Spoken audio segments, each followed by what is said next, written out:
Ministerio de Turismo y Deporte, afuera. Ministerio de Cultura, afuera. Ministerio de Ambiente y Desarrollo Sostenible, afuera. Ministerio de las Mujeres y Género y Diversidad, afuera. Ministerio de Obras Públicas, afuera.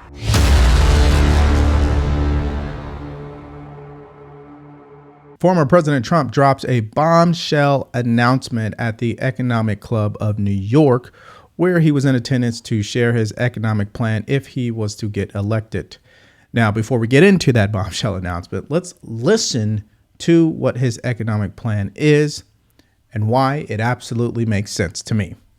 Go. I am promising low taxes, low regulations, low energy costs, low interest rates, secure borders, low crime, and surging incomes for citizens of every race, religion, color, and creed.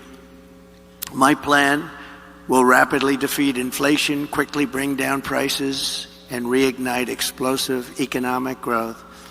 Kamala Harris will take more money out of American pockets.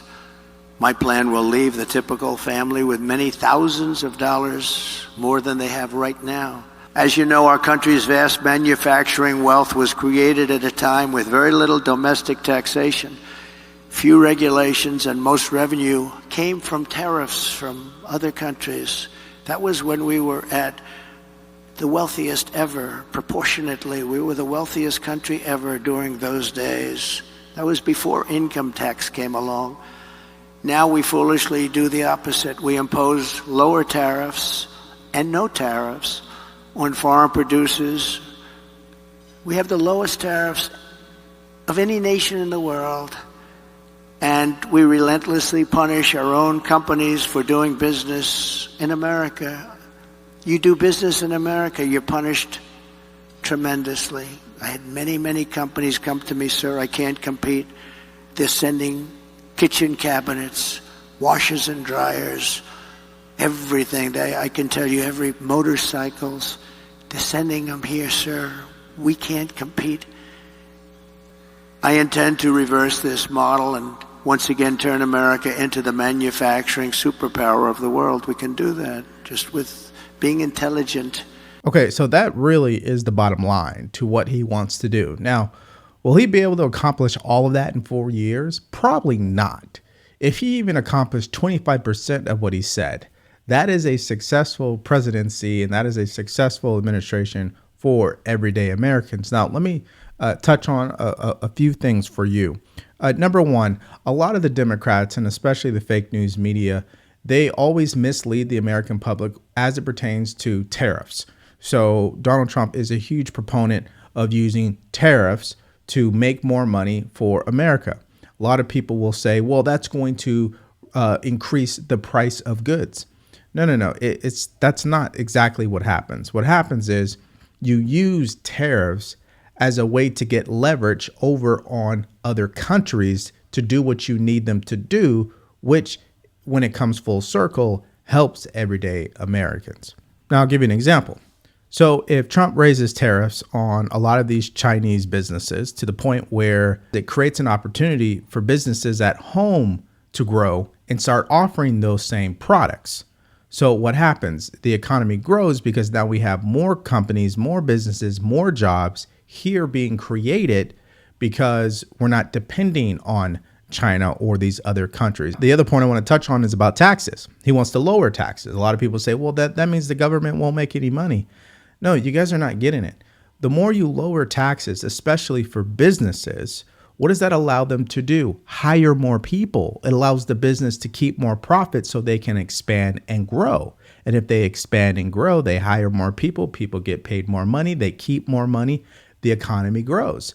But when the government raises taxes, it puts too much stress and restriction on the growth for the economy. These people in Washington don't want that. They want total control because that means they can make more money and they can expand their power. When you start playing around with their power and their money, yeah, they're going to throw up a fight when it comes to this.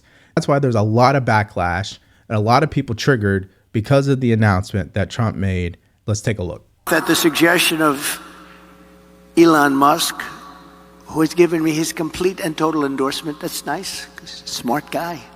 He knows what he's doing. He knows what he's doing. It's very, very much appreciated. I will create a government efficiency commission tasked with conducting a complete financial and performance audit of the entire federal government and making recommendations for drastic reforms. We need to do it.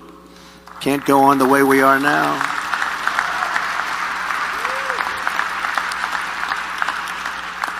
And Elon, because he's not very busy, has agreed to head that task force. Be interesting. If he has the time, that'd be a good one to do it.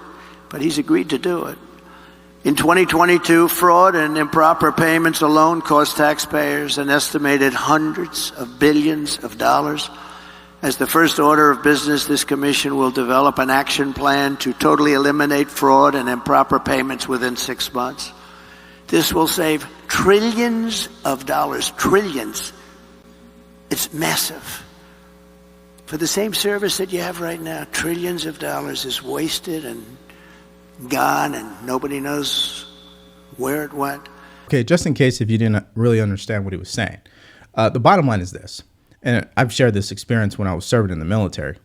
I believe the federal government is always, not sometimes, always guilty of fraud, waste, and abuse. The government is always doing one of those three things. They're either committing fraud, they're wasting taxpayer money, or they are abusing their power. I literally believe that happens every single day in so many different departments because of politics, not true justice for everyday Americans, but for political reasons. So when we talk about fraud, waste, and abuse, the only thing that you could do about it, you need to remove what is fraudulent, you need to remove what is wasteful, and you need to remove the actors who are abusing their power in Washington. And that is something that was discussed with Elon Musk when they did the interview on X. Let's listen to that clip. I think we need like a government efficiency commission to say like, hey, where are we spending money that's sensible? Where is it not sensible? Right.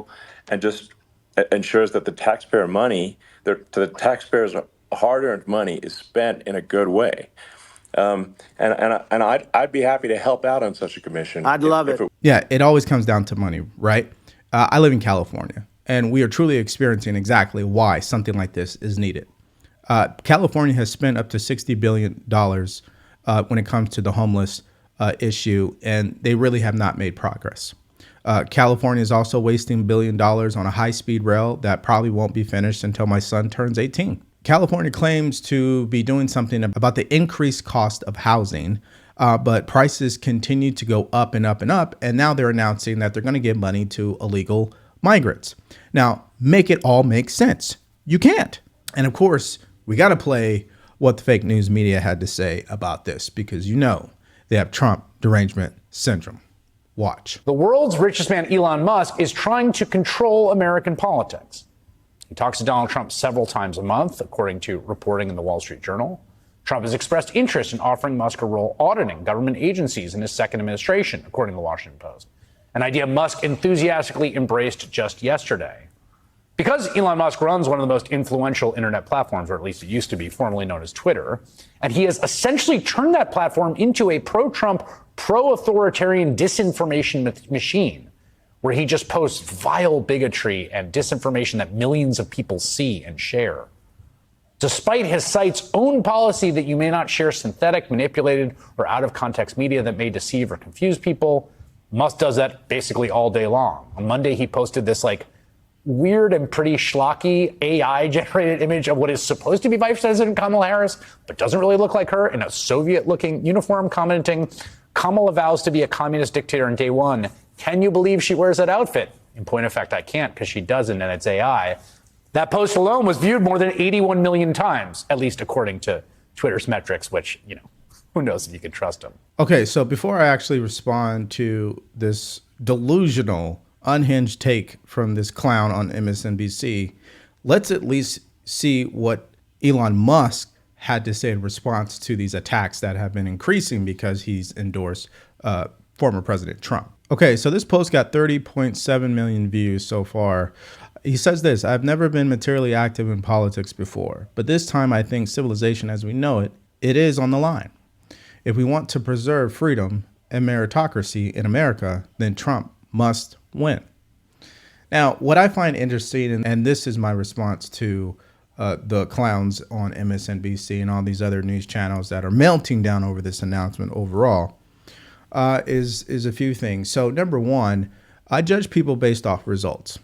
If I look at the results of Elon Musk and then I look at the results of these news channels who are continuing to die slowly, then I'm going to probably err on the side of Elon Musk, who has done things that most people cannot comprehend whatsoever in regards to electric vehicles, in regards to internet, in regards to SpaceX. I mean, it goes on and on and on. So I find it funny how they try to attack Elon Musk. They just can't. Now, it's okay to criticize people and disagree with them. That's fine. But then when you start saying, well, you know, Twitter used to be a good platform, now it's not, that's false. There's more people on this platform than ever. There's more freedom of speech on the platform than in the past. And is it perfect? No. But is it better than what it used to be? Absolutely it is. You know, I just look at the results and I don't really pay attention to what they have to say. Let's look at what people do. Let's look at the outcomes that they are contributing to society. Who has impacted society in a more positive way? Elon Musk or MSNBC? Elon Musk or CNN? Elon Musk or Kamala Harris? Elon Musk or Joe Biden? I mean, we can go on and on and on. As more people come out and endorse Donald Trump, especially people that are going to do a lot of change when it comes to the government, they're not going to go down without a fight. I mean, they're going to do whatever they can to stop Trump from getting to the White House. Because just understand something. If you got RFK Jr.